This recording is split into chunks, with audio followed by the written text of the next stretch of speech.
건강 검진을 이제 우리나라는 다른 나라에 비해서 조금 약간 더 과하게 하는 편이더라고요. 이런 조기암이 많이 발견될 수 있는 환경이 조성된 거기 때문에 저는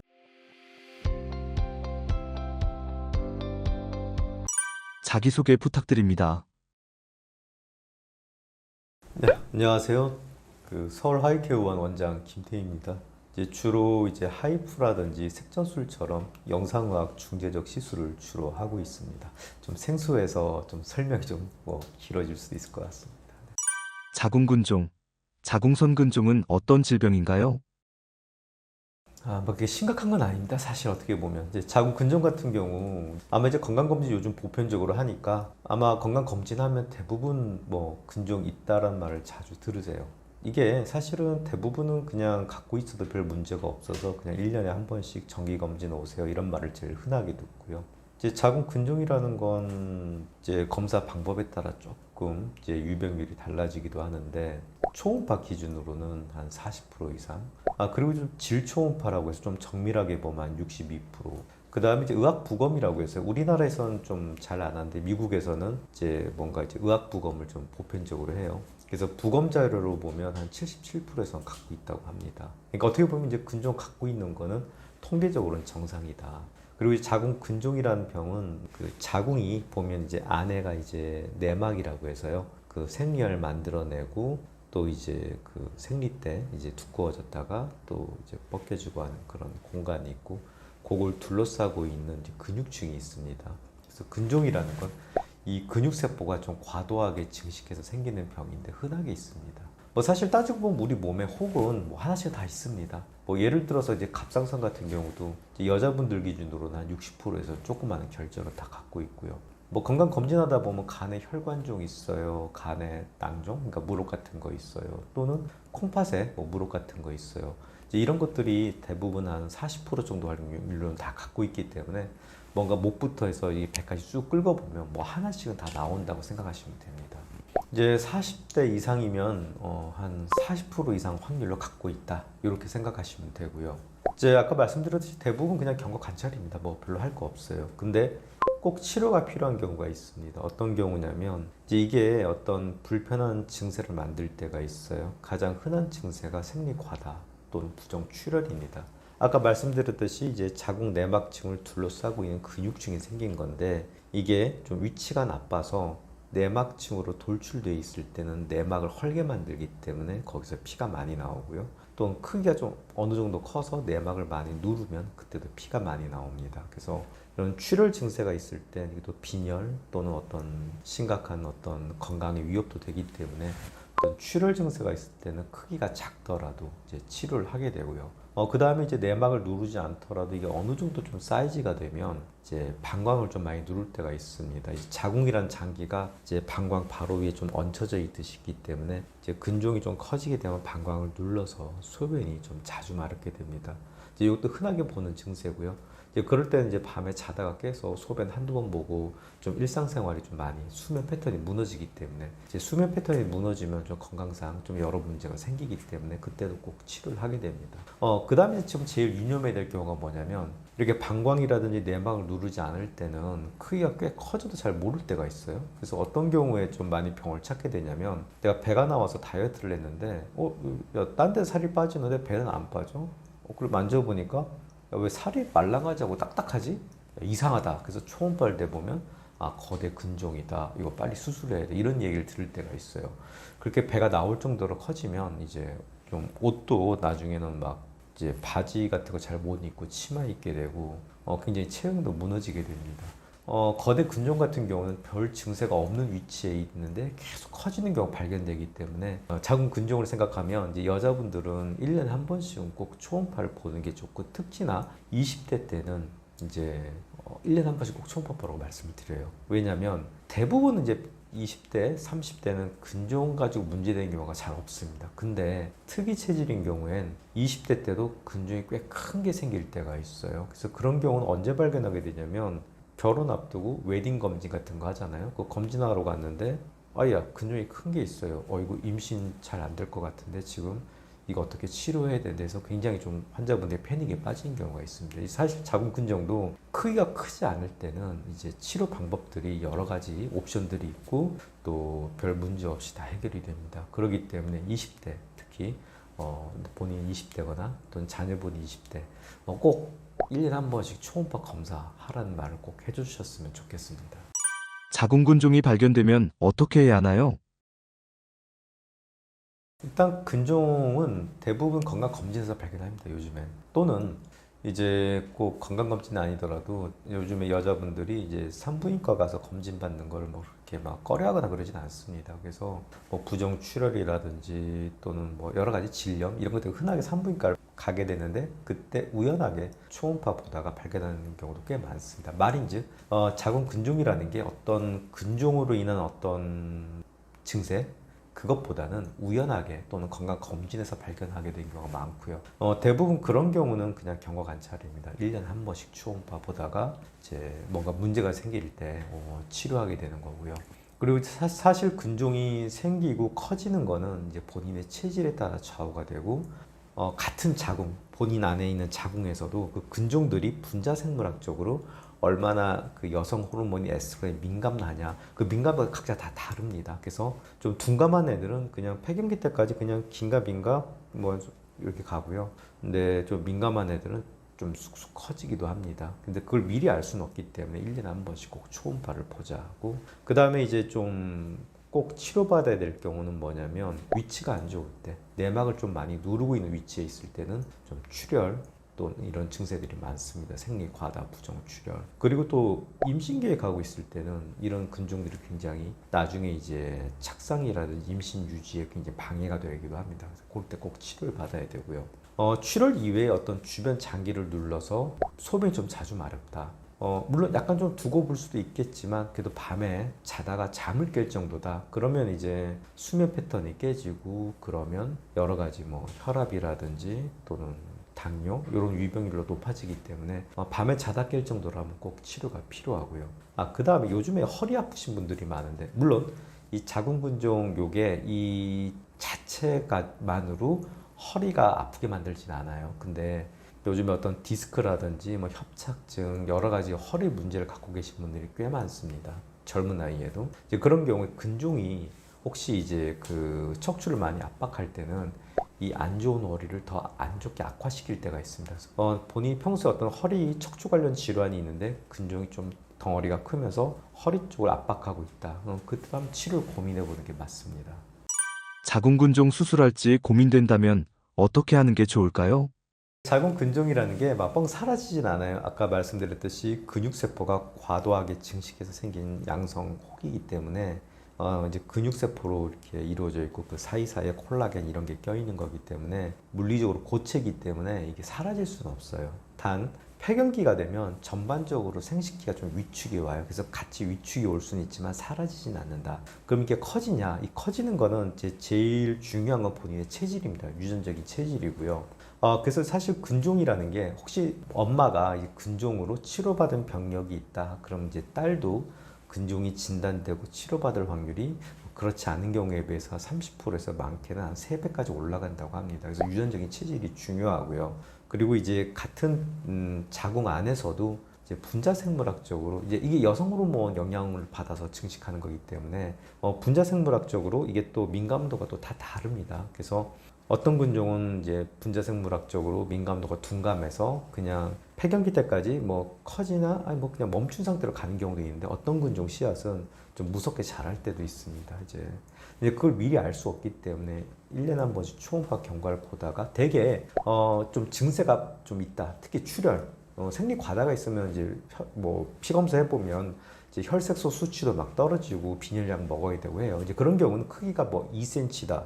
뭐 심지어 1cm다 그래도 꼭 치료가 필요합니다. 근데 그런 증세가 없을 때 또 소변 자주 마렵다 이런 증세가 없을 때는 크기가 좀 커도 두고 보는데 그래도 한 6cm 정도까지 막 커지고 있다 그러면 이거는 나중에 한 10cm, 11cm 거대근 정도로까지 그냥 쭉쭉 갈 수 있기 때문에 한 6cm 정도에서는 별 증세가 없더라도 보통 부인과 선생님들이 요건 한번 우리 수술을 해볼까요? 라고 한번 이제 고민을 합니다. 자궁근종을 치료하는 가장 확실한 방법은 무엇인가요?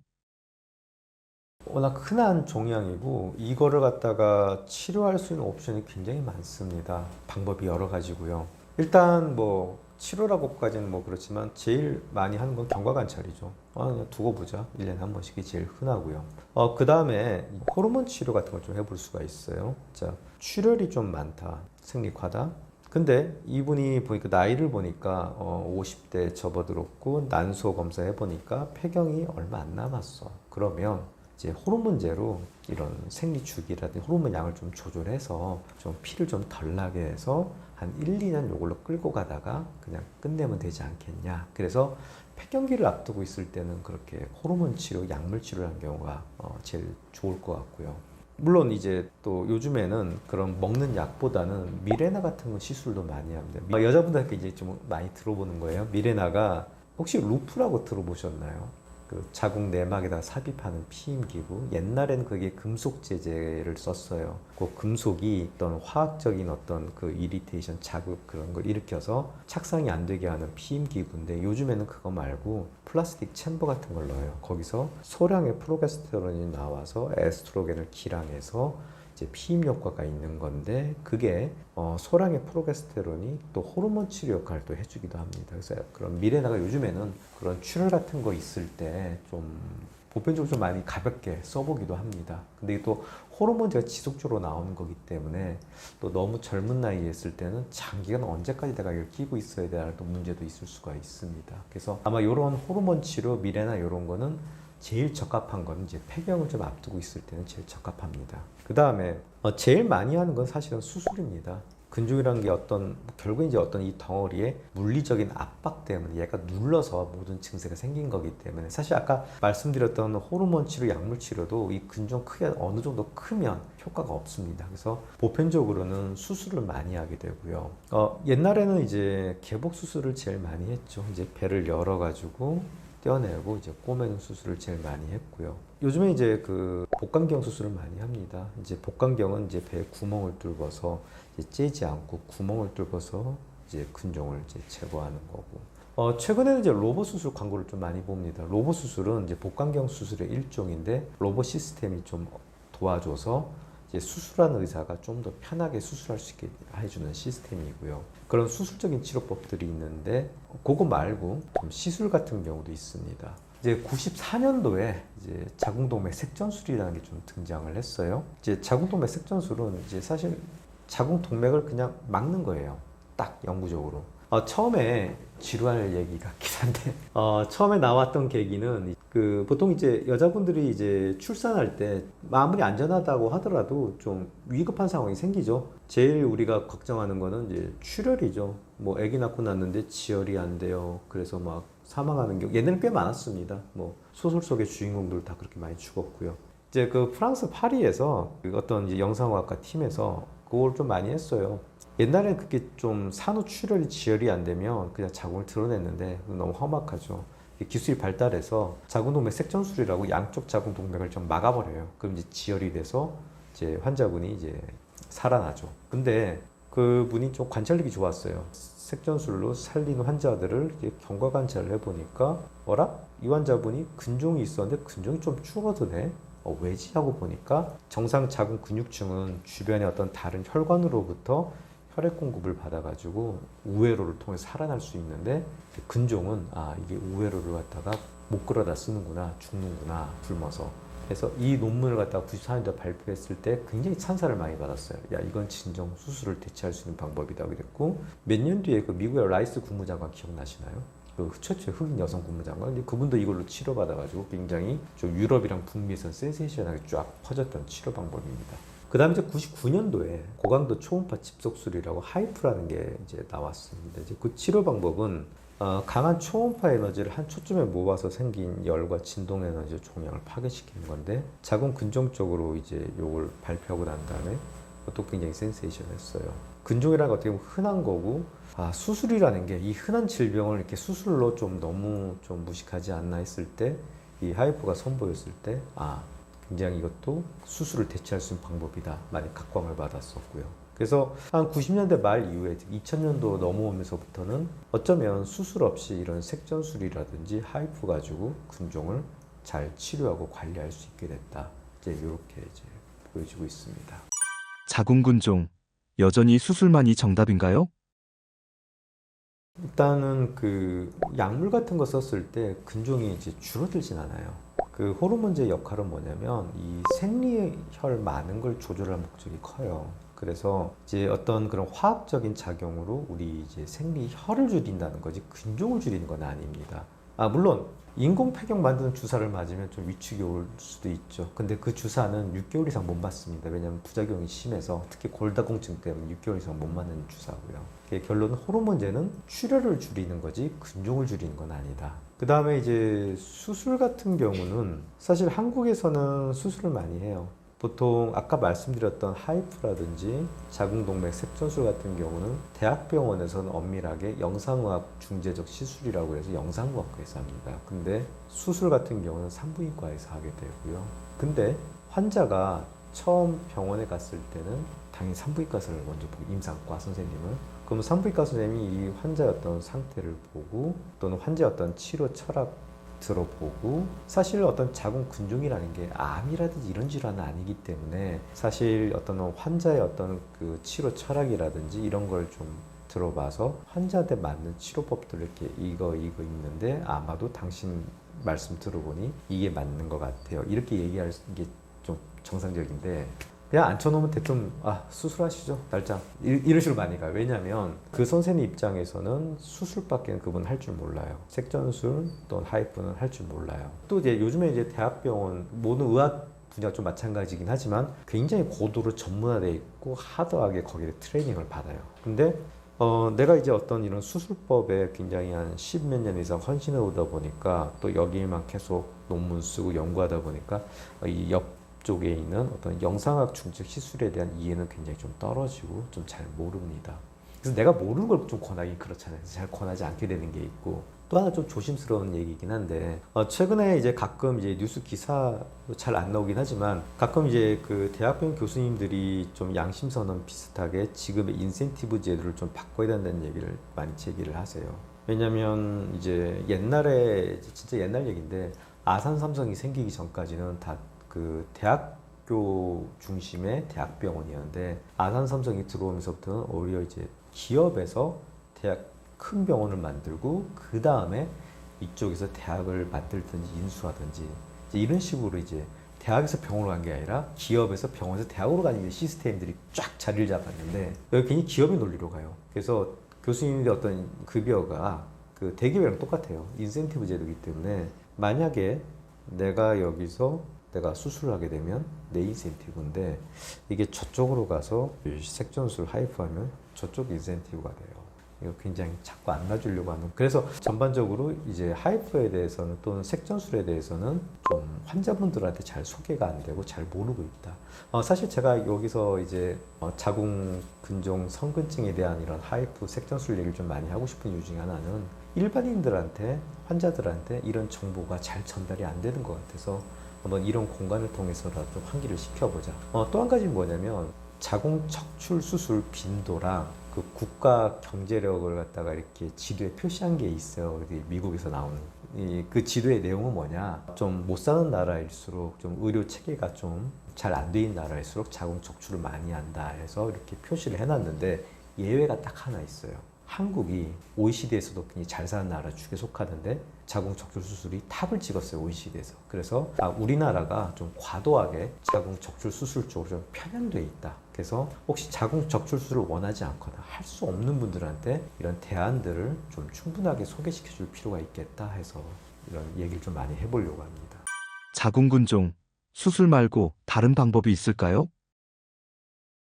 조심스럽기도 하고 좀 어떻게 보면 굉장히 거만한 얘기일 수도 있는데 저를 만나게 되면 적출할 일은 없을 거라고 생각을 해요. 제 하이프라는 게 이 기술의 초창기부터 저는 여기 참여를 했었고 제가 좀 감사하고 또 영광스럽게 생각하는 거는 이 기술의 초창기에 제가 참여를 했기 때문에 하이프라는 어떤 시술의 어떤 프로토콜을 개량시키는데 제가 연구하고 논문을 쓸 여지가 굉장히 좀 많았습니다. 물론 하이프라는 게 좀 한계도 있어요. 아마 하이프라는 게 아마 제일 초창기 때 제가 처음 이걸 할 때는 매뉴얼북이라고 하나 그런 프린시플 오브 하이프 매뉴얼북에서는 분명히 하이프랑 색전술을 같이 하는 치료법에 대한 어떤 프로토콜도 거기 소개가 돼 있었는데 금방 그건 사라졌어요. 왜냐하면 하이프라는 게 이제 처음에 이제 하이프란 장비를 이제 우리나라에서 좀 팔려고 했을 때 영상과학과 쪽으로 팔았는데 그 회사에서 가만 보니까 이건 말아먹은 거예요. 영상과학과에 넣어보니까 산부인과 환자를 안 소개시켜줘서 그냥 장비가 썩어버리는 거예요. 그래서 과감하게 산부인과에 직접 팔래. 근데 그러다 보니까 좀 문제가 뭐냐면 대학병원에 못 팔아요. 대학병원에 이걸 들고 가면 산부인과에서 좋은데? 이게 위에 품위 올리면 야 그거 니들 장비 아니야. 영상과학과 거야. 왜 니들이 이걸 올려? 그래서 커트 단수 굉장히 좀 그래서 이제 보통 이제 개원가 쪽으로 많이 팔았는데 근데 이제 영상과학 중재적 시술이라는 거는 이제 그 동맥 쪽으로 어프로치해서 쭉 카테터 넣어서 이렇게 혈관 쪽에 어프로치하는 그런 혈관 중재적 시술들이 많이 있는데 이걸 산부인과에서는 할 수가 없어요. 배우지도 않았고 겁도 나고 뭔지 모르겠고 저도 산부인과 선생님 좀 친한 분한테 야 내가 가르쳐 줄게 선생님 이거 해봐 하니까 야 나 아닌 것 같아. 그리고 이제 이게 좀 배우기가 어려워서 그게 사장됐는데 그러다 보면 이제 하이프만 가지고 근종을 치료하려고 할 때는 한 30%에서 50%는 치료를 못해요. 왜냐하면 이제 하이프라는 건 주 에너지원이 열이랑 진동 에너지인데 이제 근종이라는 게 푸석푸석할 수도 있어요. 근데 이 근종이 굉장히 피를 많이 끌어다 써서 물컹물컹 할 때도 있어요. 근데 우리가 젖은 장작은 잘 안 타고 마른 장작은 좀 잘 타는데 이 자궁 근종이 좀 말라 있을 땐 하이프만 가지고 충분히 잘 되는데 한 30% 많게는 50%까지는 근종이 또 너무 커도 안 돼. 너무 크거나 또 피가 많으면 이게 치료가 안 됩니다. 그래서 불안전 치료가 되거나 또는 무식하게 계속 때리고 있으면 열이 주변으로 퍼져서 신경 손상, 피부 화상, 장 천공과 같은 합병증이 발생하게 됩니다. 그래서 이제 이런 경우는 사실은 굉장히 옛날에 잠깐 소개됐던 프로토콜대로 이제 이 자궁 동맥 쪽에 약물을 써서 이게 좀 설명하기 어려운 부분이긴 하지만 일반적인 색전술은 그걸 영구적으로 플라스틱 파티클로 막아버려요.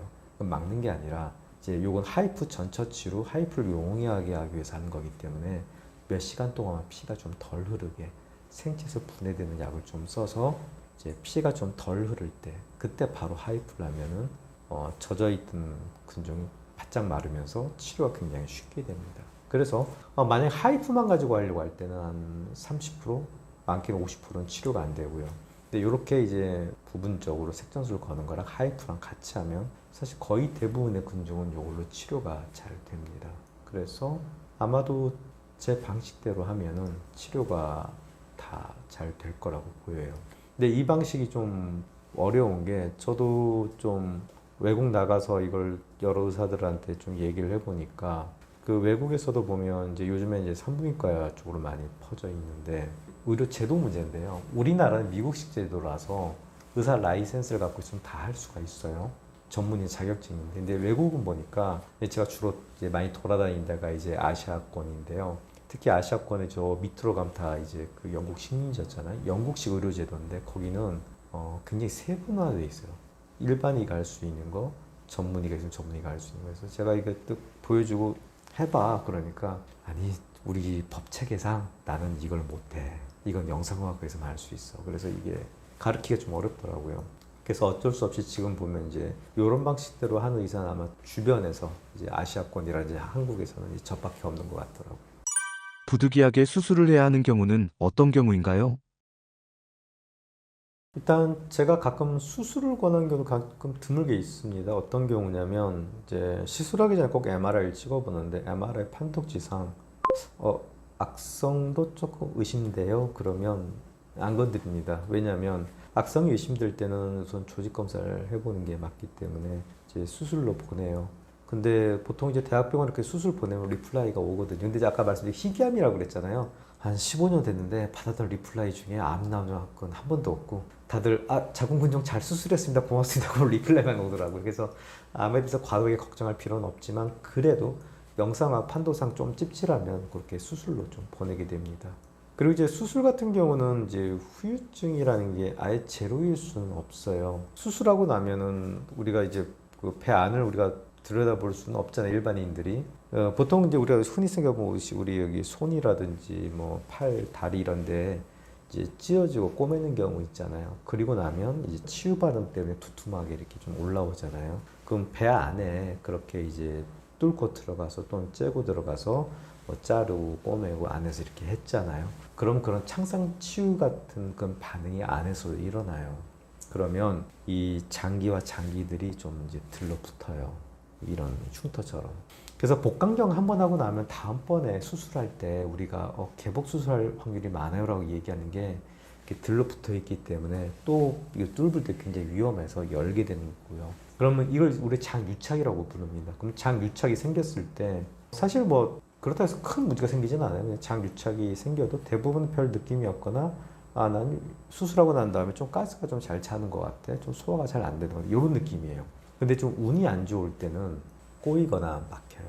그러면 장이 엄청 팽창하고 거기서 이렇게 폐혈증 같은 경우도 있어서 그렇게 장 유착이 운이 안 좋을 때는 응급 수술을 받는 경우도 있고 또 그 수술 자체가 또 유착을 또 잘 만들고 이런 굉장히 안 좋은 과정으로 갈 수가 있습니다. 그래서 수술 같은 경우는 어떤 그런 후유증이 좀 남을 방법이기 때문에 항상 의사들 어떤 원칙은 뭐냐면 수술을 안 할 수 있으면 안 하는 게 원칙입니다. 그래서 수술 이외의 대안들이 이렇게 있을 때는 저는 우선 수술은 좀 최후의 방법으로 좀 보류하고 다른 방법들을 먼저 권하는 게 맞다고 생각합니다. 그 다음에 어떤 수술의 위험성이 없냐. 뭐 사실 우리가 이제 자동차 타고 이렇게 도로에 나가도 뭐 하루에 한 2명은 죽죠. 도로 위에서 서울 시내에서. 근데 이제 뭐 빈도수가 낮으니까 타고 나가는 건데 수술도 마찬가지입니다. 우리가 이제 일정 빈도 이상으로 이제 죽기 때문에 뉴스에 보도가 안 된다 뿐이지 분명히 수술 중에 어떤 사망 위험성도 있습니다.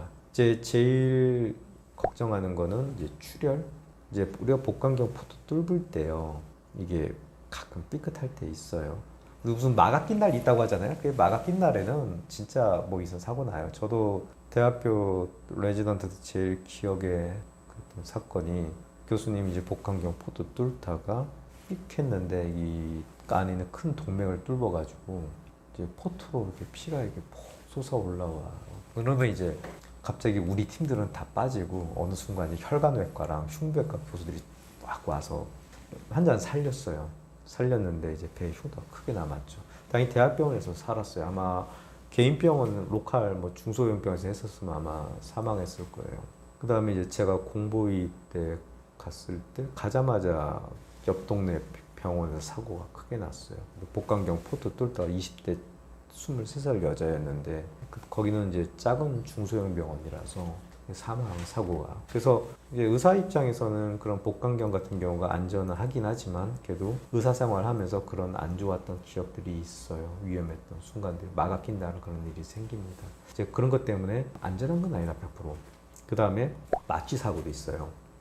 마취 사고라는 게 사실 마취 안전해요. 전신 마취. 근데 예기치 못한 사고들이 생길 때가 있습니다. 이제 그럴 때는 좀 허망하기도 하는데요. 그래서 전신 마취도 100% 안전한 건 아니기 때문에 뭐 극단적인 예를 들면 전신 마취할 때 그 마취 가스, 전신 마취 호흡 마취거든요. 이제 호흡기를 통해서 폐에 그걸로 이제 가스를 보내서 전신 마취를 하는 건데 이것도 이제 제가 공부할 때 동문 선배 병원에서 일어났던 얘기인데 그거에 알레르기 반응 보인 분들이 있어요. 미리 알 수는 없어요. 근데 그 호흡가스의 어떤 과민성 반응, 알레르기 반응을 보이면 폐포가 다 찢어져 버려요. 그래서 간단한 맹장 수술을 했는데 환자가 그분도 이제 자기 수술하다가 놀랬던 게 갑자기 이 피부 밑으로 공기가 막 새어나와서 마치 그거 눈박 걷는 것 그런 느낌이에요. 누르면 뽁뽁뽁 소리나 그런 건데 깜짝 놀라서 쫙 부풀러서 이제 칼로 이렇게 째서 공기 빼면서 마취과 근데 마취과 그 선생님도 몰라. 그리고 나중에 부검해 보니까 결론이 그거더라고요. 마취가스에 의한 과민성 반응 그게 없진 않다고 하더라고요. 그래서 어떤 전신 마취라든지 어떤 수술이 어떤 사망률이 제로는 아니기 때문에 또 후유증이 없는 건 아니기 때문에 우선적으로 고려해 보는 건 좀 너무 과하지 않나. 시대가 변했는데 시절이 이미 그렇게 째고 꼬매는 시절이 아닌데 네, 그래서 저는 자궁근종이 있다면 수술을 우선적으로 고려해 보는 것보다는 시술이 맞다고 생각을 해요. 또 특히나 아까 말씀드렸을 때 자궁근종은 생기고 커지는 게 체질이라고 말씀드렸잖아요. 유전적인 체질. 그러면 의사들은 어떤 질문을 옛날에 던졌냐면 자궁근종 가지고 수술을 받았을 때 그럼 남은 여생 동안 또 수술 받을 확률이 있는 거 아니야? 그래서 조사를 해보니까 한 16에서 25% 확률로는 또 수술을 받더라. 근데 이런 얘기를 환자분들은 잘 안 해줘요. 그냥 너무 단순하게 근종 있는데 수술해요.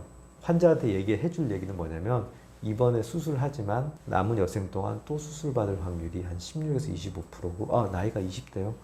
그러면 25% 훨씬 더 상회할 것 같아요. 라고 얘기를 해줘야 되는데 그 얘기를 잘 안 해줘요. 그래서 환자분들이 내가 어떤 치료를 받을까 고민할 때 마치 이번 근종이 마지막 근종인 것처럼 좀 약간 오해, 착각해서 결정한 경우가 있는데 이번 근종이 마지막 근종이 아니다. 또 생겨서 또 수술 받을 수 있다. 요걸 염두에 두고 치료를 결정을 하셔야 됩니다. 이제 색전술 같은 경우는 우선 색전술보다 먼저 설명드리면 색전술을 그렇게 영구적으로 이걸 막는 거는 저도 좀 지양하고 싶어요. 왜냐면 이제 자궁 동맥이랑 난소 동맥은 좀 약간 연결되어 있거든요. 그래서 자궁 동맥을 영구적으로 막으면 난소로 가는 혈류가 한 30% 줄어들 수도 있어요. 그런 체질에 따라서. 그러면 그 난소 기능이 좀 떨어질 수도 있습니다. 그래서 색전술 같이 일반적인 색전술은 저는 좀 거는 건 반대하고요. 그렇게 이제 분해되는 거, 몇 시간 뒤에 사라지는 거 이제 그걸 저는 권하고 싶고요. 그다음에 하이프 같은 경우는 초음파 에너지로 뭘 째거나 꼬매는 게 아니라 몸 바깥에서 쏘는 거기 때문에 정상적으로 이루어졌을 때는 그렇게 후유증이 생길 가능성은 좀 굉장히 적다고 봅니다. 자궁근종이 암으로 발전할 가능성도 있나요? 자궁이란 장기를 보면요, 요즘은 잘 없는데 이제 백열전구, 이제 백열전구랑 똑같이 생겼어요 거의. 그래서 백열전구 소켓처럼 돼 있는 데가 자궁 경부고요. 이렇게 동그랗게 요게 자궁 이제 몸통인데 자궁에 생기는 암은 이 소켓처럼 생긴 자궁 경부에 생깁니다 주로. 자궁 경부의 상피세포에서 생기는 게 주된 자궁에 생기는 암이고요. 그걸 자궁 경부암이라고 합니다. 지금은 좀 많이 못 들어봤을 수도 있어요. 지금은 이제 워낙 그 건강 검진 또 백신 접종이 활발해서 진짜 여성암 순위에서 한 8위 이하로 쫙 떨어졌어요. 근데 옛날에 한 90년대까지만 하더라도 여성암 순위 1, 2위를 다뤘습니다. 그래서 자궁 경부암이 제일 흔하고요. 그 다음에 자궁 근종은 자궁 근육층에 생긴 혹이라고 그랬잖아요. 그러면은 보편적으로 많이 생기는 암이 생기는 위치는 아니에요. 자궁 근육층에 생기는 암은 자궁 육종암이라고 하는데 좀 희귀한 암이라서 좀 보기가 드뭅니다. 그래서 이 근종이 육종암으로 가냐에 관한 그 상관관계에 관한 정확한 논문은 잘 없어요. 왜냐면 희귀암이니까 이게 가나? 좀 데이터 좀 우리가 연관관계 찾기 어려워요. 일단 그래서 우리가 추측하기로 뭐냐면 아마도 자궁 근종이 육종암으로 가는 것 같진 않다. 그러나 간혹 가다가 우리가 자궁 근종이라고 진단을 했는데 좀 시간이 지난 다음에 육종암이었어 하는 경우가 있어요. 그거는 아마도 이게 육종암으로 변했다라기보단 이제 육종암이었는데 처음에 워낙 희귀암이다 보니까 좀 진단이 육종암으로 안 됐다가 나중에 좀 많이 커지고 퍼진 다음에 육종암으로 진단이 된 거지 않았냐 이렇게 생각을 해요. 그래서 자궁 근종이 있을 때 혹시 내가 이거 암이 아닌가라는 과도한 걱정은 안 하셔도 될 것 같아요. 거대한 자궁근종, 꼭 수술을 해야 하나요? 이제 거대 자궁근종이 보통 한 11cm 이상을 그렇게 좀 불러요. 근데 대부분은 그냥 20cm짜리도 이렇게 해서 잘 치료가 좀 됐어요. 물론 환자분들 입장에서 나는 이 근종이 나는 그냥 순백의 상태로 다 날려버리고 싶어. 그럼 적출. 근데 그게 아니다. 난 이 근종을 가지고 한 오랜 시간 동안 이렇게 좀 지내왔는데 최근에 많이 불편해서 다시 옛날로 돌아가게 해주세요. 그러면 그거는 수술 없이 이렇게 색전술 하이프 같이 하는 방법으로 치료가 좀 가능합니다. 이 색전술 가지고만 또 안 되는 이유가 이 색전술을 해보니까 이제 색전술의 어떤 가장 큰 장점은 이 자궁 근종으로 인한 출혈을 갖다가 해결하는 데는 확률이 굉장히 높아요. 95% 이상의 성공률을 보여요. 근데 이게 자궁 근종의 부피가 줄어드는 거는 만족스럽진 않아요. 그래서 거대 자궁 근종은 사실 색전술을 하는 게 큰 메리트는 없어요. 하이프만 가지고 하려고 할 때도 좀 위험해요. 이렇게 큰 거를 초음파 골 톡톡톡톡 때려서 어느 세월에 그리고 얼마만큼 많은 에너지를 그러면 이제 사실 치료가 안 되거나 또는 너무 열심히 하다 보면 합병증이 생기거나 그래서 저는 어떤 비율을 어떤 식으로 하냐면 색전술은 너무 차갑다. 수술방에서 자궁 동맥을 양쪽을 다 클립을 잡아버리면 자궁이 순간적으로 파랗게 질려요. 색깔이. 이게 너무 차가운 치료다. 그리고 하이프는 너무 뜨겁다. 그래서 나는 미지근하게 하겠다. 안전하게. 그래서 색전술 하이프 같이 하게 되면 이게 차갑지도 않고 너무 뜨겁지도 않고 미지근하게 할 수가 있다. 그래서 그렇게 많이 하고, 거대 자궁근종 같은 경우도 그렇게 부분 색전술이랑 하이프 같이 했을 때 그렇게 만족스럽게 치료가 잘 됩니다. 만약에 자궁근종이 그 자궁 바깥으로 좀 돌출돼 있다, 그럼 수술하기 쉬워요. 자르고 드러내고 가볍게 꼬매주고. 근데 자궁근종이 자궁 안에 쏙 들어가 있다, 그럼 그걸 다 꺼내고 결손 부위를 꼬매주는 게 굉장히, 사실 근종 떼어내고 나면 정상 근육층들은 얇게 이렇게 껍질처럼 있는데 그걸 꼬매주는 게 너무 힘들기 때문에 뿌리가 깊을 때는 그냥 적출 또는 다발성일 때, 예를 들어서 이제 저 환자분들 보다 보면 자궁이 마치 포도알 같은 경우가 있어요. 근종 한 2, 3cm짜리가 마치 포도알 송이처럼 자궁에 다 있어요. 그러면은 이걸 다 털어내고 나면 남는 게 없잖아요. 이제 그런 건 적출하자고 하죠. 그래서 다발성이거나 뿌리가 깊거나 또 너무 큰 경우는 이제 적출하자고 하죠. 그래서 암이 의심되는 경우 빼놓고는 이걸로 관리가 합니다. 대학병원에서 자궁적출 소견을 받았다면 어떻게 해야 할까요?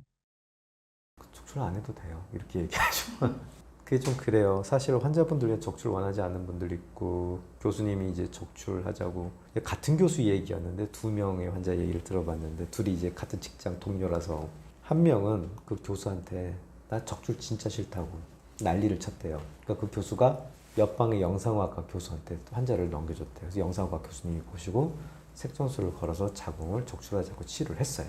근데 같은 직장 동료였는데 이분은 같이 난리를 쳤대.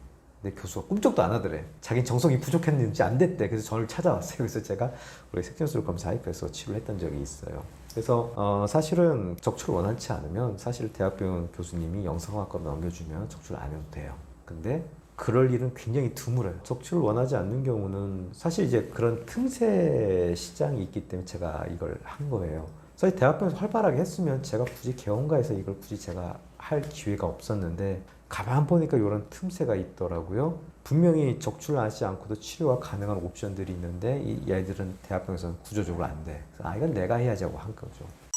자궁적출로 인한 부작용은 없나요? 보통 산부인과 교수님들, 특히 남자 교수님들은 자궁에 대한 이해는 딱 하나예요. 이거는 아기를 낳는 기관이야. 아기 낳을 거 아니지? 날리자. 근데 그 자궁을 갖다가 적출했을 때 후유증이 아까 말씀드렸듯이 어떤 장 유착으로 인한 후유증도 있지만, 그 자궁을 적출할 때는 그 자궁 동맥 양쪽을 잘라요.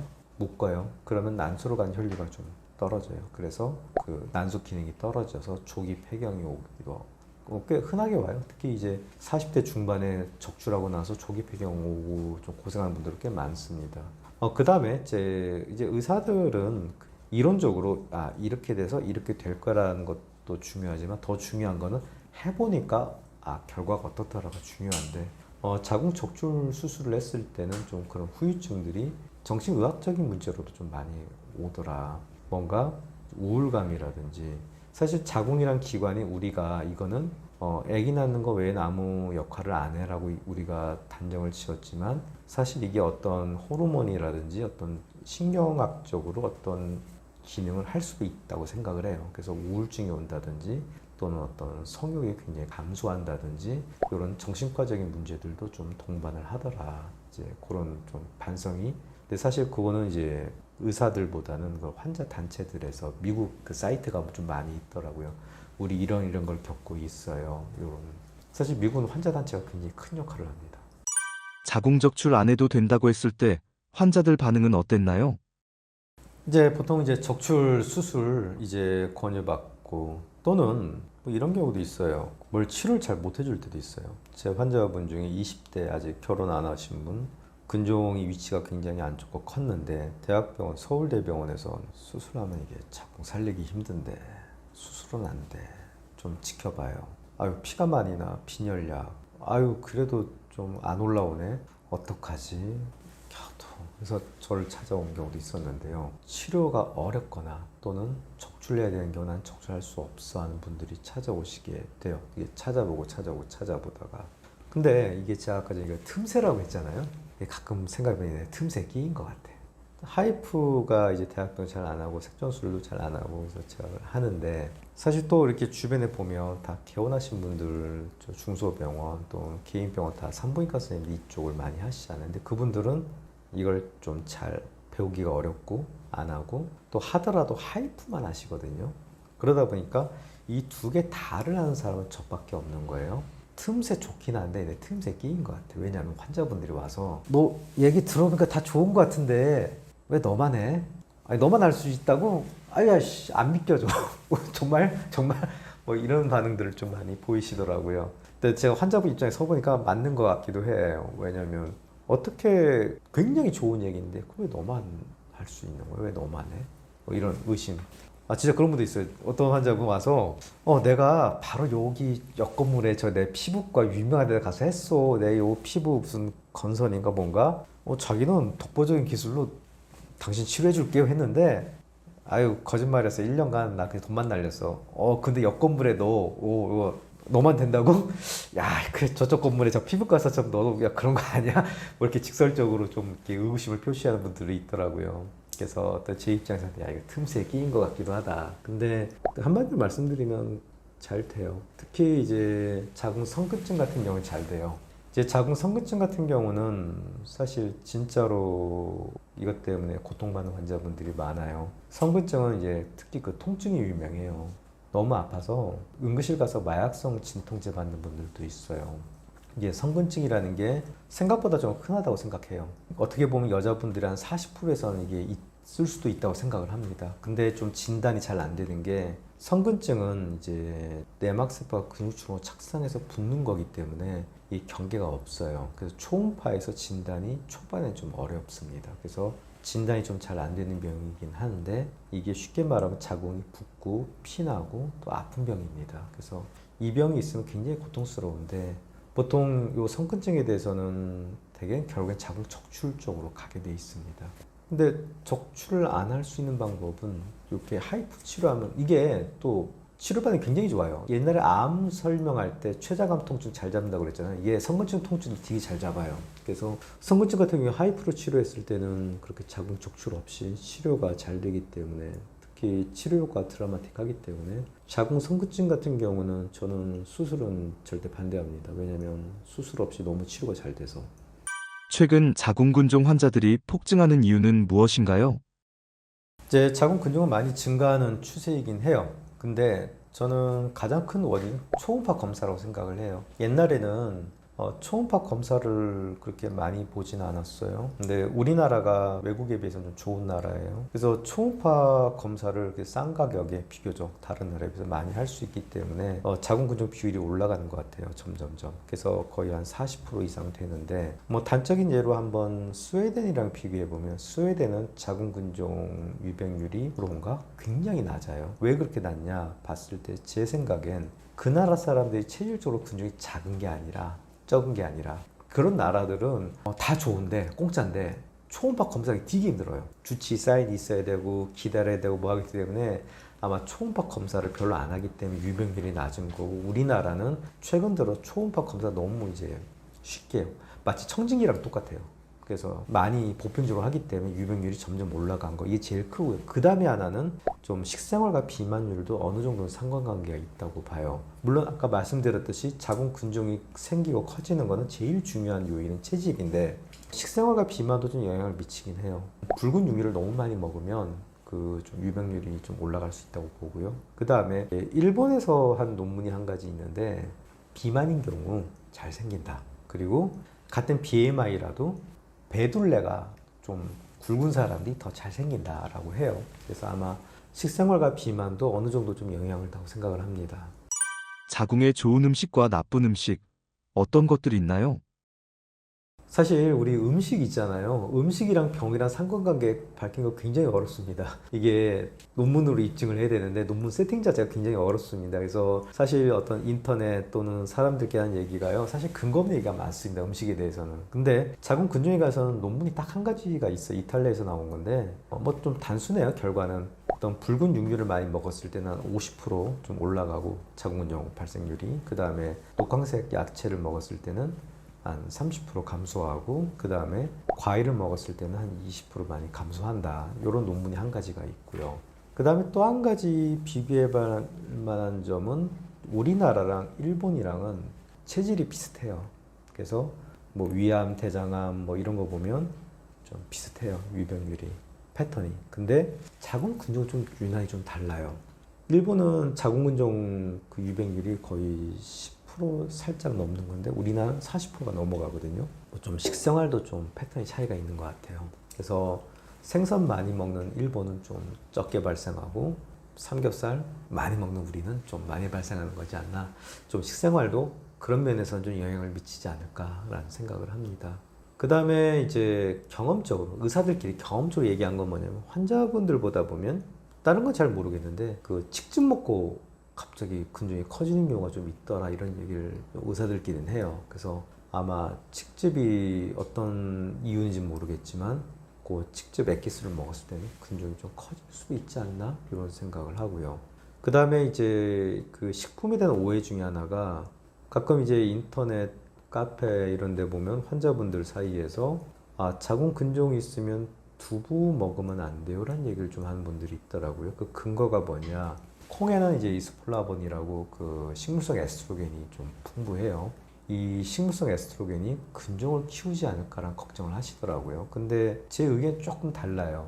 이소플라본에 대해서는 유방암과 상관관계에 대한 논문은 좀 굉장히 좀 많이 나와 있어요. 좀 미국에서는 좀 걱정을 좀 했나 봐요, 의사들이. 콩 같은 경우 좀 건강식으로 많이 각광받고 있는데 이게 혹시 유방암을 일으키지 않을까 또는 유방암 악화시키지 않을까 연구 좀 많이 해봤어요. 해보니까 상관관계가 없더라. 괜찮다. 그래서 아마 그런 유방에 대한 어떤 그런 걸 영향을 좀 추론해 봤을 때 아마 이 콩이 자궁 근종에 큰 영향을 미치지 않을 것 같다라는 생각이 들어서 이 콩, 두부 굉장히 좋은 단백질 원이기 때문에 혹시 자궁 근종 걱정해서 이걸 포기하지 마시라. 네, 그렇게 말씀드리고 싶습니다. 유방암은 전신암인 이유가 있나요? 유방암 전신암이다. 사실 유방암의 역사는 굉장히 의사 입장에서 굉장히 흥미로운 역사를 갖고 있어요. 유방암은 이제 우리 몸 바깥으로 돌출되어 있기 때문에 그 수술에 도전했던 역사는 굉장히 깁니다. 100년 넘습니다. 처음에는 유방암에 대해서는 이거는 근치적인 치료가 중요하다. 말인즉 유방암을 둘러싼 그런 조직들을 과감하게 날려버리자. 그래서 초창기 때 유방암 수술은 굉장히 끔찍했어요. 가슴 근육 대흉근도 잘라내고 림프절을 다 드러내면서 이 쇄골 위 림프절이 다 드러내버리고 나면은 진짜 있으면 무슨 폭탄 맞은 흉곽이 돼버려요. 팔도 이렇게 제대로 못 쓰고 말라 비틀어지고. 그렇지만 그때 당시 어떤 외과학회 분위기는 어떻게 보면 이런 마치 영광의 상처처럼 암을 정복하는 어쩔 수 없는 희생을 동반한 수술이다 이렇게 했고 그런 수술을 이제 주도하셨던 분이 할스테드라고 굉장히 유명했던 전설적인 외과 의사예요. 100년 전 정말 놀라우신 분이었어요. 그분의 업적은 일에 대한 정열. 별로 재미없는 주제일 수도 있지만 우리 마약, 코카인 많이 들어봤죠. 그때 당시 코카인이 마약으로 취급되지 않았어요. 혹시 부분 마취제를 리도카인 들어보셨나요? 우리 부분 마취제 리도카인 많이 쓰거든요. 리도카인, 코카인 이름 비슷하잖아요.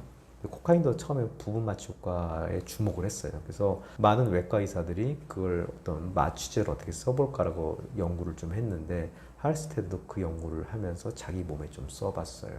결론이 뭐냐? 코카인 중독이 되어버렸어요. 스스로 이 중독을 치료받으려고 병원에 입원했어요. 뭐 한 80년 전이기 때문에 그때 당시는 지금 같지는 않았어요. 의학 수준이. 코카인 중독을 치료하려고 몰핀을 썼어요.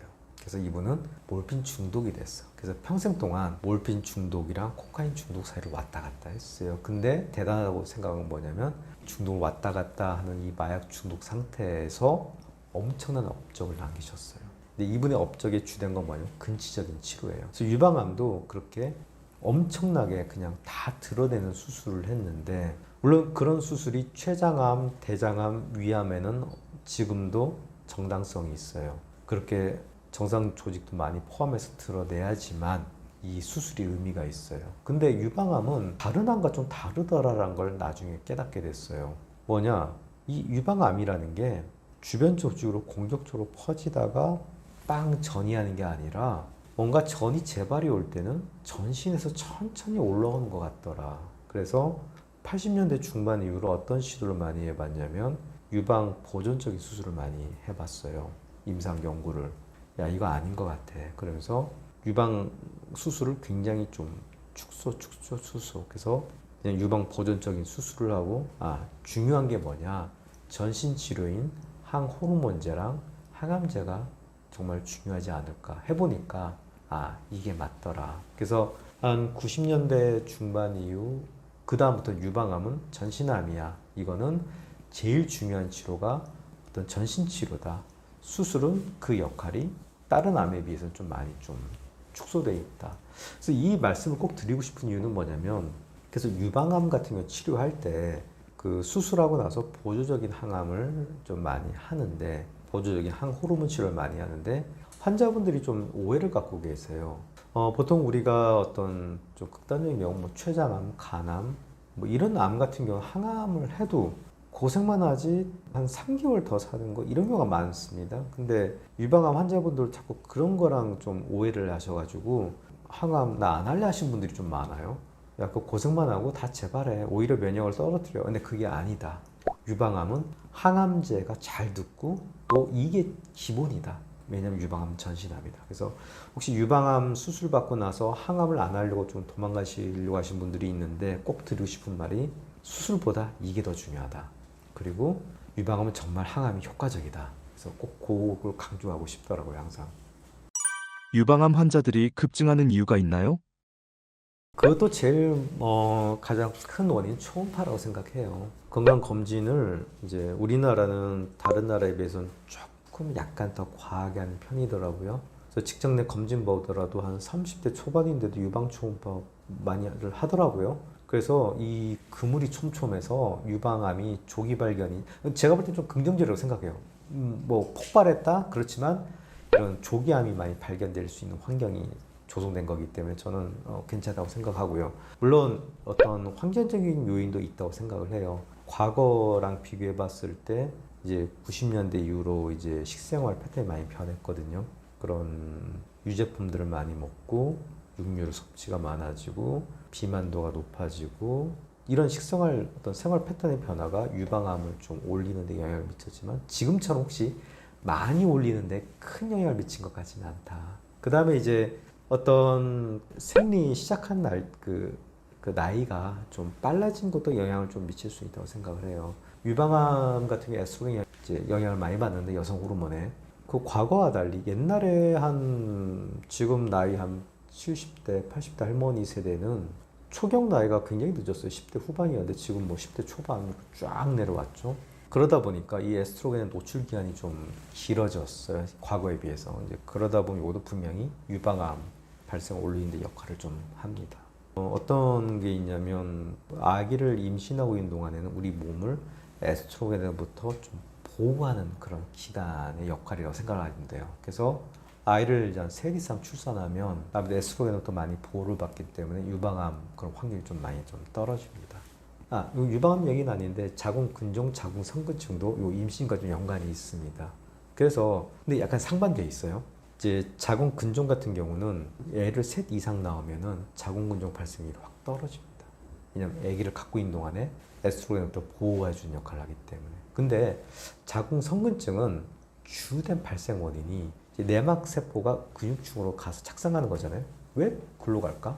내막에 상처가 생기면은 소파 수술 또는 출산 과정 중에 잘 생긴다. 그래서 오히려 애를 셋 이상 낳으면 자궁 성근증은 발생률이 2배 이상 올라가 버립니다. 애를 많이 낳으면 근종은 덜 생기지만 성근증은 또 많이 생긴다. 이제 그런 약간 이율배반적인 그런 게 있습니다. 유방 통증과 유방암은 어떤 관련성이 있나요? 뭐 좀 극단적인 얘기이기도 하지만 너무 좀 과한 표현이기도 하지만 유방암은 아프지 않다. 이 말을 꼭 환자분들한테 가끔 해요. 왜냐하면 가끔 이제 유방 초음파 보러 굉장히 좀 패닉 상태, 좀 걱정해서 오신 분들이 좀 많아요. 근데 가슴이 아픈데 혹시 암 아니에요? 그래서 보면 대부분은 이제 늑간 신경통이라든지 또는 생리 주기 때문에 호르몬 영향으로 유방이 통증이 오는 경우가, 그래서 암과 상관없는 통증인 경우가 대부분이에요. 유방암 때문에 아프려고 하면 암이 굉장히 커져야 돼요. 만져지고 육안적으로 보여질 정도로 막 어디 돌출돼 있을 정도로 커져야지만 그것 때문에 아프지. 진짜 유방암 때문에 유방 가슴 통증이 굉장히 힘듭니다. 그래서 혹시 내가 가슴에 뭐가 통증이 있다, 폐인 상태에 빠지지 말고 암 때문에 아픈 경우 좀 드물다. 그렇게 좀 우선은 좀 마음을 진정시키드리고 싶어서 이제 그런 얘기를 썼었고요. 가끔 가다 보면 진짜로 뭐가 만져진다고 해서 오신 분들이 있어요. 근데 암이 아닌 경우가 좀 많습니다.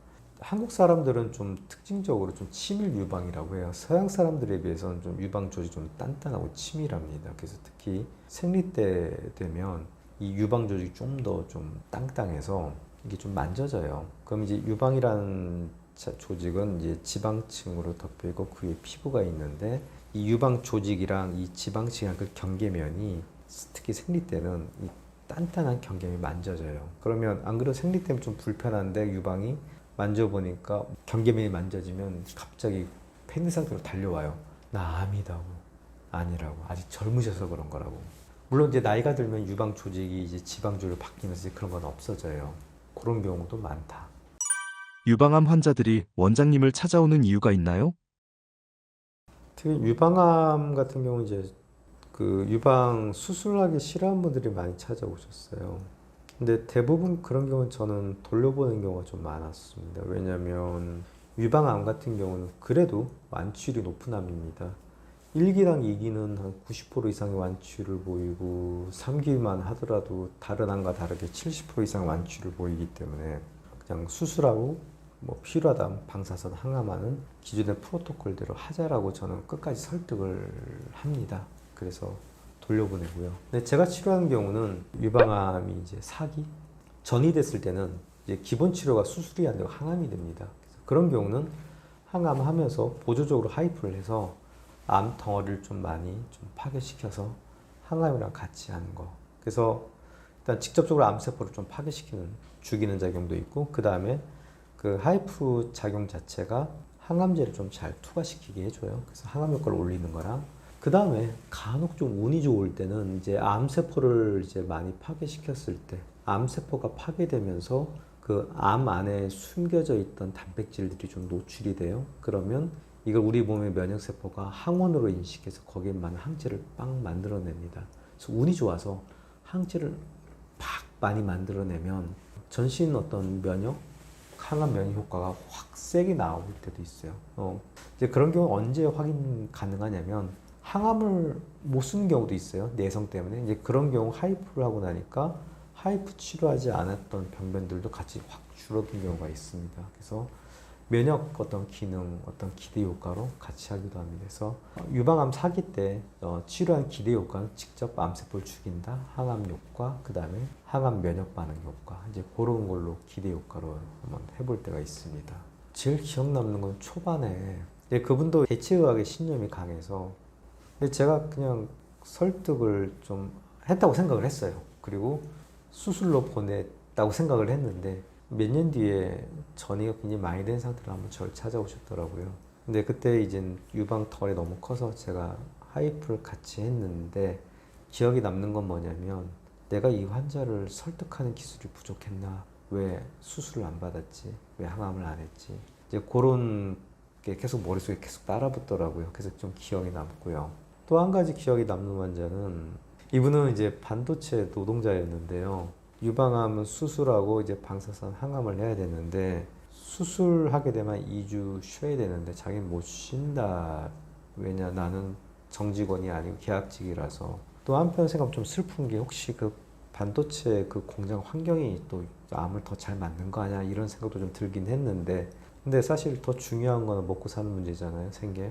그래서 하이프를 제가 하고 항암은 이제 다른 데 좀 중형병원에서 하고 이런 식으로 해서 유방암을 좀 완치를 했던 환자분이 있는데 기억이 남는 건 조금 약간 좀 씁쓸했다. 자기 몸보다도 어떤 생리가 더 중요했다. 이제 그거. 그 다음에 또 기억이 남는 환자는 20대 유방암 환자. 근데 좀 잘 안 되더라고요. 처음에는 잘 됐는데 20대다 보니까 결혼도 하고 출산도 하게 되는데 임신 출산 과정 중에 재발 근데 임신 출산 과정 중에는 또 항암 못하니까 그 과정도 좀 많이 퍼졌더라고요. 간에 전이가 좀 심하게 돼서 오셨는데 좀 기억이 남는 거는 그때 이제 한 몇 달 안 남았다고 생각을 했는데 그때 동맥내 항암 치료하고 하이퍼하면서 한 고비 좀 넘어갔고 두 번째 고비도 넘어갔고 세 번째 고비는 좀 못 넘겼어요. 또 기억이 남는 건 그분을 이제 아빠가 계속 데리고 왔어요. 환자분 아버지가. 근데 뭐 남편이 있는데도 아버지가 계속 왔었어요. 근데 어느 날 보니까 남편이 왔어요. 그래서 아버님 안부 물어보니까 갑자기 간암이 생기셨는데 그냥 돌아가셨다고 하더라고요. 금방. 그리고 나서 이제 환자분도 얼마 있다 돌아가셨는데 드는 생각이 그 아버지한테는 딸의 병이 좀 재난, 고난이기도 하면서 또 그래도 딸보다 먼저 간 게 좀 복인가 싶기도 하더라고요. 암, 재발 전이가 일어나는 이유는 무엇인가요? 재발 전이가 없는 게 신기한 것 같아요. 우리는 다세포 생물이고 굉장히 정교하게 마치 이걸 깊게 생각하면 뭔가 신의 섭리가 있나 또는 우주 법계의 뭐 원리가 있나라고 생각을 할 정도로 그래서 가끔 의사들 보면 독실한 신자들이 많아요. 너무 굉장히 정교하게 이게 조절되는 시스템인데 사실 나라가 왕조가 500년 이상 되면 다들 밀란이 일어나고 무너지잖아요. 우리 몸 같은 경우도 장시간 이렇게 정교하게 조절되고 유지되는 게 신비한 거고요. 오히려 암세포 자체가 우리 본연의 모습인 것 같기도 해요. 이 세포 단위로 생각해 봤을 때 이제 또 생명체 한 단위로 생각해 봤을 땐 끊임없이 생존하고 존속하고 세포 분열하는 게 본성인데 이제 이 다세포 생물로 우리가 작용하기 위해서 통합되기 위해서 각각의 세포들이 어떻게 보면 진화론적인 본연의 모습을 억제하고 조절받는 거잖아요. 오히려 그런 통제에서 벗어나서 증식하고 퍼져나가고 죽지 않고 버티는 게 우리 몸의 어떤 본연의 모습과 일치하는 거죠. 그래서 어떻게 보면 왜 이게 전이 재발될까가 의문점인 것보다 왜 그런 거 없이 이렇게 통합돼서 자기가 알아서 자폭하고 중지하고 왜 이렇게 될까 더 신비하다고 생각을 합니다. 암, 재발 전이 어떻게 막을 수 있을까요? 어려운 질문인 것 같아요. 옛날에 이제 미국에서 이제 문샷이라고 그래서 1960년대 막대한 국가 예산을 때려박아서 달나라로 사람을 보냈죠. 그때 자신감이 충만했어요, 미국 사회가. 자, 이제 우린 다른 정보겠고 다음 우리 정부의 프로젝트는 암이다. 80년대에 무지막지한 예산이 투여했어요. 결론이 뭐냐? 야, 이거 아니다. 야, 이건 정복이 안 되는데. 이렇게 됐는데 암이라는 게 저는 그런 재발 전이를 막는 거는 현실적으로 막는 거는 아직까지는 좀 어렵지만 어느 정도 재발 전이가 늦게 오게 관리하는 건 가능하지 않을까.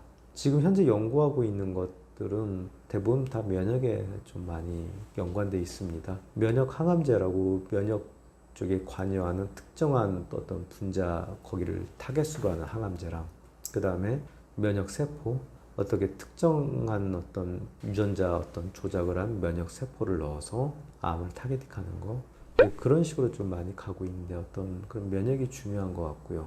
그럼 이런 면역을 우리가 컨트롤할 수 있는 방법이 제가 볼 때 현실적으로 의학적으로 해줘야 된다고 생각을 합니다. 어떤 면역 항암제, 면역 세포 주사. 그래서 이런 쪽 전망이 조심스럽게는 좀 밝습니다. 그래서 앞으로는 어쩌면 암 치료가 에이즈 치료처럼 되지 않을까. 에이즈가 처음 진단받았을 때는 한 2년 안에 다 죽었지만 지금은 20년 이상 삽니다. 그래서 암도 이제 앞으로 그런 면역계통의 항암제랑 세포 주사들이 진단받고 나서 한 20년 이상 살게 해주지 않을까라고 조심스럽게 낙관할 수도 있고요. 지금 현 단계에서는 암 환자분들은 면역이라는 게 꼭 화학적인 작용도 중요하지만 정신적인 작용도 좀 중요하지 않을까라는 생각을 해요. 그때도 말씀드렸듯이 이제 암 환자분들 뭔가 이유는 모르지만 주변에 가족분들의 어떤 지지가 있는 경우는 꽤 오래 살더라고요. 알 수 없는 이유로 암세포들이 잘 좀 조절이 되더라고요. 그래서 그런 어떤 정서적인, 정신적인 것도 무시하지는 못하겠다라는 생각을 좀 합니다.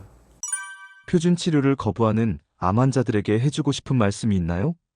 만약에 암이 표준 치료로 완치 가능성이 높은 환자분들이 왔다. 그러면 저는 엄청난 노력을 합니다. 한 1시간 걸릴 때도 있고요. 2시간 2시간까지도 걸린 적이 있는데 이제 환자분들 취하면 제가 그런 의학적인 설명을 해서 일단 대학병원 가서 수술받게 제가 많이 설득을 합니다.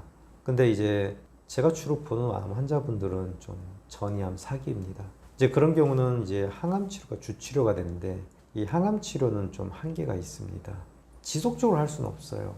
어느 정도 되면 결국엔 내성 때문에 쓸 약이 없게 됩니다. 그래서 그런 경우 환자분들이 대체의학을 할 때 저는 이런 항암 치료가 주가 되면서 부가적으로 대체의학 치료하는 거는 저는 좋다고 생각합니다. 근데 이제 항암 치료를 안 하고 대체약을 하겠다라고 했을 때는 저는 그때도 설명을 좀 자세하게 해주려고 합니다. 예를 들어서 이제 췌장암 같은 경우 항암 치료는 안 하겠다. 그랬을 경우 환자의 나이가 좀 중요하죠. 나이가 70대다. 저는 그럴 수도 있다고 생각합니다. 왜냐하면 췌장암 3기 또는 4기 그런 경우 항암 치료를 했다. 그러면 이 사람의 여명을 늘려주는 게 한 3개월에서 한 6개월이다. 평균적으로. 평균 가지고 얘기를 의사들은 많이 합니다. 그러면 내가 이제 항암을 안 하고 가겠다라는 거는 남은 여생이 얼마 남지 않은 건 내가 분명히 인지를 한다. 근데 항암을 해서 남은 여생을 투병 생활로 3개월 또는 6개월 더 살겠냐? 난 안 하겠다. 난 대체학으로 가겠다. 그럼 저는 그거 긍정합니다. 단 제가 좀 조심스럽게 환자분들 얘기한 건 뭐냐면 대체의학에 대한 어떤 마법적인 효과를 좀 기대하는 경우가 있어요. 되게 환자분들이 절망적인 상황에서는 이제 보고 싶은 거 또 믿고 싶은 건 믿는 경우가 있기 때문에 좀 대체의학 또는 자연치료 하시는 분들의 어떤 그런 너무 긍정적인 광고를 너무 맹신하는 경우도 있기 때문에 그런 경우는 조금 제가 현실을 그래도 좀 명확하게 인지를 좀 하시는 게 좋다는 쪽으로 얘기를 드립니다. 암을 피할 수 있는 방법이 있나요? 빨리 죽으면 피할 수 있죠? 암이 옛날에 이렇게 대두되지 않았어요. 옛날에는 우리 인류의 어떤 지배하는 죽음은 암이 아니라 그 폐결핵이었습니다. 되게 폐결핵 때문에 사람들이 많이 죽었고 이게 굉장히 사람들을 위협하는 병이었는데 이제 폐결핵의 시대가 가고 암의 시대가 온 거거든요. 근데 암이라는 거는 좀 폐결핵과 약간 좀 뉘앙스가 달라요. 폐결핵은 느낌이 좀 뭔가 하얀색 느낌이에요. 사람들이 이제 폐결핵 걸리면 얼굴이 하얗게 창백해지면서 때로는 굉장히 젊은 나이에 비극적인 죽음, 어떤 낭만적인 죽음을 맞이하는데 이 암이라는 건 대부분 좀 고령에 좀 얼굴이 좀 까매지면서 죽는 그래서 좀 나이 든 사람들이 주로 죽다 보니까 좀 낭만적이기보단 좀 추하고 검은 느낌의 병입니다. 아까 말씀드렸듯이 이제 암은 좀 나이가 들어서 그래서 암이 이렇게 우리 건강에 많이 위협이 대두되는 건 뭐냐면 역설적으로 우리가 오래 살아서 그렇습니다. 의학이 발전하면서 옛날에 그런 감염성 질환이라든지 또는 뭐 고혈압, 심장병 이런 걸로 좀 일찍 죽었는데 요즘에 약들도 좋아져서 그런 만성관리병 환자분들이 오래 살고 또 감염병, 항생제 요즘에 많이 나왔잖아요. 잘 안 죽다 보니까 그게 암으로 많이 죽는 겁니다. 그래서 암을 피하고 싶으면 일찍 죽으면 돼요. 오래 살게 되면 그래서 미국 통계로는 남자들 같은 경우는 한 절반, 여자분들 같은 경우는 3분의 1이 결국에는 암에 걸린다고 합니다. 암을 피하려고 하면은 일찍 죽으면 암을 피할 수가 있죠. 근데 그 암이라는 게요, 기계적으로 걸린 건 아니에요. 우리가 암을 많이 걸리게 할 수 있는 어떤 방사선, 기름진 음식, 또는 여러 가지 어떤 바이러스성 질환들, 뭐 대표적인 게 뭐 B형 간염, C형 간염 바이러스들이 있고 여자 같은 경우는 이제 그 HPV 바이러스 같은 게 있어요. 이런 것들을 우리가 걸렸을 때, 접했을 때 기계적으로 암이 생기냐고 그런 건 아니에요. 암이 생길 확률을 높여준다는 거죠. 그래서 어떻게 보면 좀 암의 어떤 예방한다, 피한다 그런 건 러시안 룰렛 비슷한 것 같아요. 딱 총알 놓고 탁 돌려서 쏘는 거. 그래서 암에 안 걸리려고 하면은 이 총알 개수를 줄이는 거죠. 그렇다고 해서 암에 안 걸린다는 건 아니에요. 운이 나쁘면 탁 이렇게 딱 걸리는 거예요. 근데 총알 개수를 줄이면 훨씬 덜 걸릴 수가 있겠죠. 그래서 본인이 할 수 있는 노력은 뭐 큰 건 없어요. 담배 끊고 술 끊는 거예요. 진짜 우리가 접할 수 있는 가장 흔한 1급 발암 물질 술, 담배입니다. 그것만 줄여도 암 진짜 확률을 많이 떨어뜨립니다. 그 다음에 비만입니다. 비만과 암 상관관계는 최근 들어와서 좀 많이 좀 점점 명확해지고 있어요. 그 옛날엔 좀 긴가민가 했는데요. 좀 요즘 보니까 그 비만하면 이 지방세포가 이 대사 과정 중에 염증을 좀 많이 만들어요. 그래서 염증 반응이랑 암과의 상관관계가 좀 명확해졌습니다. 최근에. 그래서 비만하면 이런 염증 반응을 말리게 해서 암을 잘 만든다. 그래서 요즘에 술, 담배와 더불어서 이 비만이 암의 또 주적으로 좀 많이 대두되고 있습니다. 그래서 어떻게 보면 암 피하는 거는 굉장히 쉬우면서도 어려워요. 술, 담배 끊고 살 빼면 돼요. 쉽죠? 근데 어렵잖아요. 네, 그렇습니다. 은퇴학교 구독자분들께 해주고 싶은 말씀이 있으신가요? 술, 담배 끊고 살 빼시면 정말 좋고요. 이번 영상 찍게 된 거는 자궁근종, 자궁성근증에 관한 얘기를 좀 해드리고 싶었던 거고, 특히 우리나라가 이제 다른 나라 OECD 국가랑과 좀 다르게 자궁 적출을 굉장히 넘버원으로 많이 하고 있습니다. 그래서 자궁근종 성근증 치료법이 수술 말고도 이런 영상의학적 중재적 시술이 있다. 그리고 이제 기술이 점점 발달하면서 이제 수술 없이 이런 것들은 좀 관리 치료가 가능해졌다. 그래서 꼭 수술 안 해도 된다, 자궁 살릴 수 있다, 이런 것들을 좀 주변에 좀 널리 알려주셨으면 해서 좀 이렇게 영상 찍게 됐습니다. 좀 널리 알려주시기 부탁드립니다. 감사합니다.